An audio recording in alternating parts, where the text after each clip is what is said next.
Eu sou um cirurgião e dou aulas há algum tempo. E por 13 anos vivi em companhia de cadáveres e durante a minha carreira estudei anatomia a fundo. Posso, portanto, escrever sem presunção a respeito de morte como aquela. Jesus entrou em agonia no Getsemane e seu suor tornou-se como gotas de sangue a escorrer pela terra. O único evangelista que relata o fato é um médico, Lucas, e o faz com a precisão de um clínico. O suar sangue ou hematidrose é um fenômeno raríssimo. É produzido em condições excepcionais. E para provocá-lo é necessário uma fraqueza física, acompanhada de um abatimento moral violento, causado por uma profunda emoção, por um grande medo. O terror, o susto, a angústia terrível de sentir-se carregando todos os pecados dos homens devem ter esmagado Jesus. Tal tensão extrema produz o rompimento das finíssimas veias capilares que estão sob as glândulas sudoríparas, e o sangue se mistura ao suor e se concentra sobre a pele, escorrendo então por todo o corpo até a terra. Permitam-me apenas dizer algo. Não faz muito tempo eu conheci um dos amigos do meu pai. E esse amigo do meu pai, ele é bastante diferente de nós. Como que ele é diferente de nós? O seu sistema nervoso não reage a qualquer tipo de anestesia. Nada, desde pequeno, enfim, nenhum tipo de anestesia funciona nele. E por conta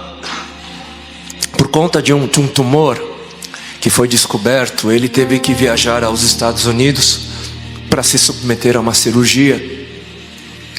E ele contou para nós que ele foi então levado à sala cirúrgica e o amarraram então dos pés à cabeça, os seus braços, porque ele haveria de sentir toda a cirurgia. E ele contou para nós que lá nos Estados Unidos os procedimentos são cobrados por hora, né, e não por procedimento. Ele contou então que antes de começarem a cirurgia, os médicos apertaram o cronômetro, o tempo foi passando, né? E ele então foi aberto, atravessaram todas as camadas e chegaram ao tumor e retiraram o tumor e depois o costuraram, né? Camada por camada.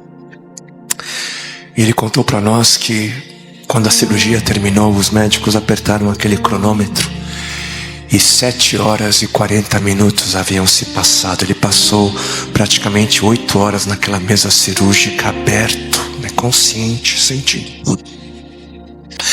E ele é um senhor asiático, oriental como eu. Ele é, né, clarinho, amarelinho. E ele contou para nós que quando ele se deu conta, ele voltando assim, olhou para o seu corpo. O corpo dele inteiro havia se tornado negro, porque ele havia suado sangue. Só para os irmãos entenderem qual é o estado de espírito que leva alguém a suar sangue. O terror, o susto, a angústia terrível de sentir-se carregando todos os pecados dos homens devem ter esmagado Jesus. Conhecemos a farsa do processo preparado pelos líderes religiosos, o envio de Jesus a Pilatos e o desempate entre Herodes e Pilatos. Pilatos teve que ceder e então ordenou a flagelação, o chicoteamento de Jesus. Os soldados despojam Jesus, tiram a roupa de Jesus e o prendem pelo pulso a uma coluna do pátio. A flagelação se efetua com tiras de couro múltiplas, sobre as quais são fixadas bolinhas de chumbo e pequenos ossos. O Os carrascos devem ter sido 2, um de cada lado e de diferente estatura, e golpeiam com chibatadas a pele já alterada por milhões de microscópicas hemorragias do suor de sangue. A pele se dilacera e se rompe, o sangue espirra. A cada golpe Jesus reage em um sobressalto de dor. As forças se esvaem, um suor frio lhe impregna a fronte, a cabeça gira em uma vertigem de náusea, calafrios lhe correm ao longo das costas. Se não estivesse preso no alto pelos pulsos, cairia em uma poça de sangue. Depois o escárnio da coroação, com longos espinhos mais duros que os de acácia. Os algozes entrelaçam uma espécie de capacete e o aplicam sobre a cabeça de Jesus. Os espinhos penetram no couro cabeludo, fazendo-o sangrar, e os cirurgiões sabem o quanto sangra o couro cabeludo. Pilatos, depois de ter mostrado aquele homem dilacerado à multidão feroz, o entrega para ser crucificado. Colocam sobre os ombros de Jesus o grande braço horizontal da cruz, que pesa uns 50 quilos. A estaca vertical já está plantada sobre o Calvário. Jesus caminha com os pés descalços pelas ruas de terreno irregular, cheia de pedregulhos. Os soldados o puxam com as cordas. O percurso é de cerca de 600 metros. Jesus, fatigado, arrasta um pé após o outro. Frequentemente cai sobre os joelhos e os seus ombros estão cobertos de chagas, de ferimentos. Quando ele cai por terra, a viga lhe escapa, escorrega e lhe esfola o dorso. Sobre o Calvário tem início a crucificação. Os carrascos despojam o condenado, tiram a roupa do condenado, mas a sua túnica está colada nas chagas, nos ferimentos, e tirá-la produz dor atroz. Quem já tirou uma atadura de gás e de uma grande ferida percebe do que se trata. Cada fio do tecido adere, cola a carne viva, e ao levarem a túnica se laceram as terminações nervosas postas em descoberto pelas chagas. Os carrascos dão um puxão violento e há um risco de toda aquela dor provocar uma síncope. Mas ainda não é o fim. O sangue volta a escorrer. Jesus é deitado de costas. As suas chagas se incrustam de pequenos elementos.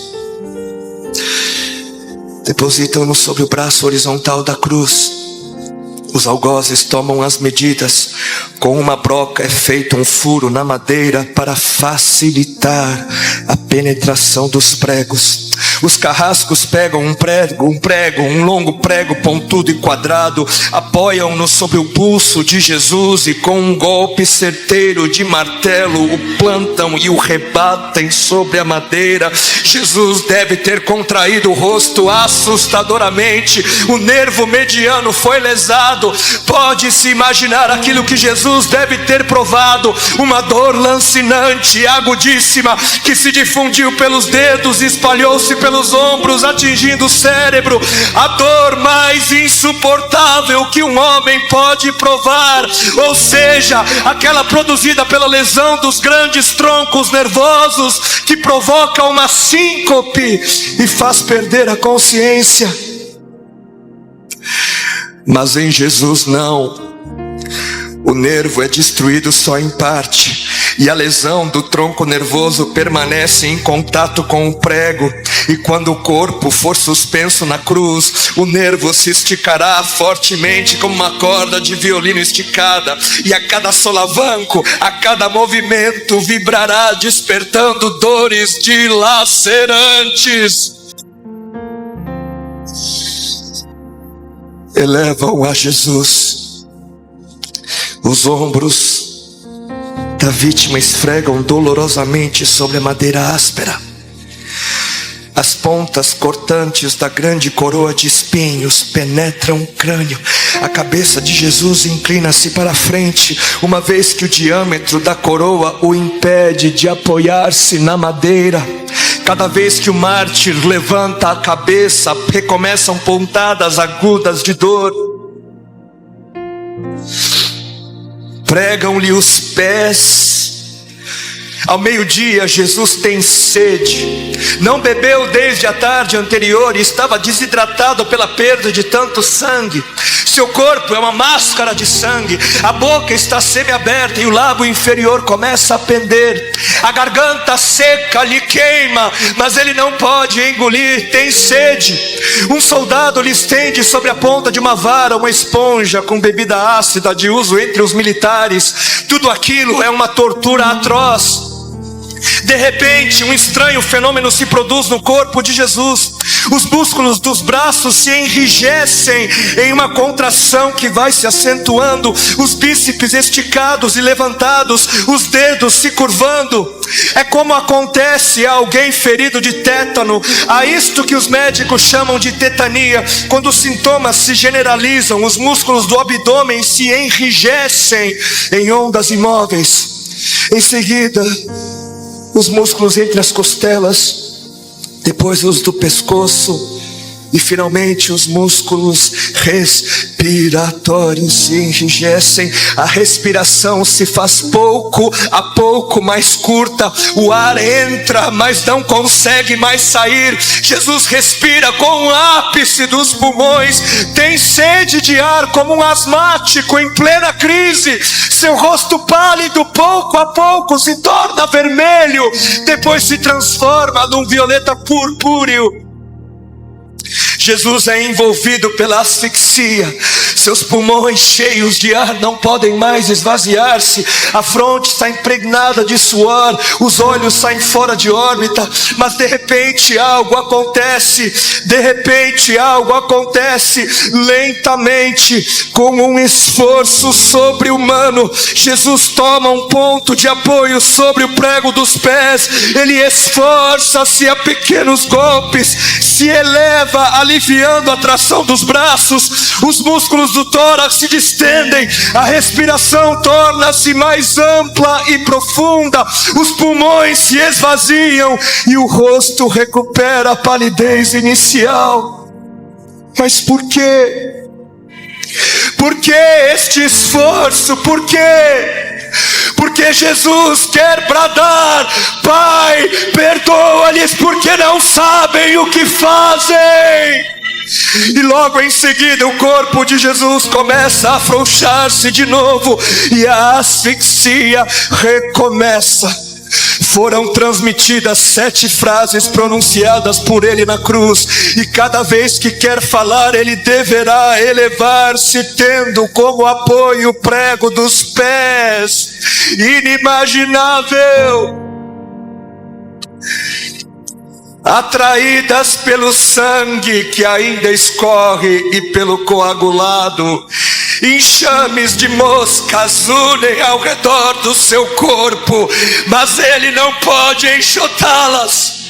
Pouco depois o céu escurece, o sol se esconde, de repente a temperatura diminui, logo serão 3 da tarde, e depois de uma tortura que dura horas e horas, todas as suas dores, toda a sua sede, todas as cãibras, toda a asfixia, todo o latejar dos nervos medianos lhe arrancam um lamento: Deus meu, Deus meu, por que me desamparastes?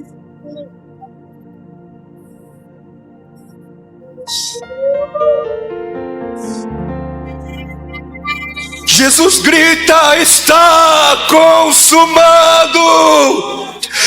E em seguida, num grande brado, diz: Pai, nas tuas mãos entrego meu espírito.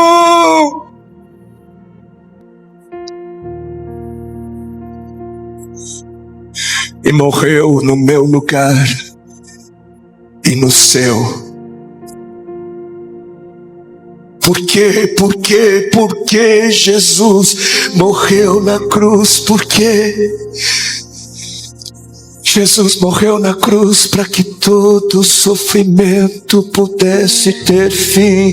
E essa é a última coisa que nós precisamos saber. Nós precisamos saber que tudo isso, toda dor, todo choro, todo sofrimento um dia vai acabar, vai acabar. Graças ao sofrimento de Deus, todo choro, todo lamento deixará de existir.